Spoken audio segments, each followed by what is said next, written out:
My name's Katie and I have Vascular Ehlers-Danlos Syndrome, or VEDS. I want you to know that uterine rupture can be a sign of an underlying condition of Vascular Ehlers-Danlos Syndrome. It's one of the major features that indicates testing for VEDS may be necessary, and I want you to know about it. I want the world to know about it. I'm not a doctor, I'm not a medical professional, I'm a person living with vascular EDS. It's a rare condition and it's estimated that there are many people walking around who don't know that they have it. Unfortunately, a lot of people get diagnosed when they have a major medical event and not in childhood, even though it is genetic and it's something that you're born with. Before you leave this video and click away because I said the word genetic, it's important to also know that about half of people with VEDS who've been studied are the first in their family. So having a parent with the condition is not one of the things necessary in order to have it yourself. I'm the first person in my family with it. I know a lot of people who are the first in their families with it, and I think that can cause a delay in diagnosis because there is no family history to kind of point to something like this in that case. That's called a de novo mutation. If you found this video, I'm guessing that you had a uterine rupture or someone that you love did. This is something that happens in VEDS in the 3rd trimester of pregnancy sometimes, and it's one of the things that is like a published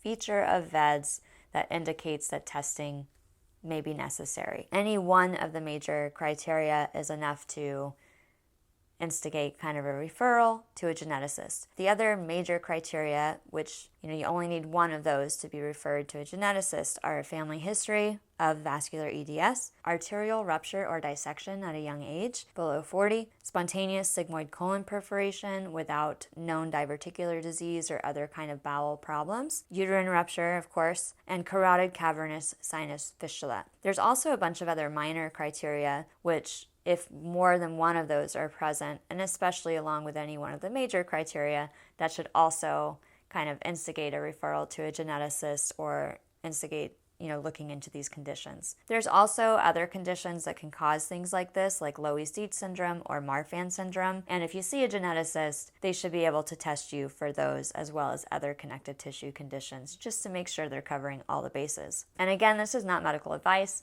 I just really want people to know about this condition and about these other connective tissue conditions that are similar to it, because I think that knowledge can really help save lives in an emergency. Please help us raise awareness of these conditions by sharing this video.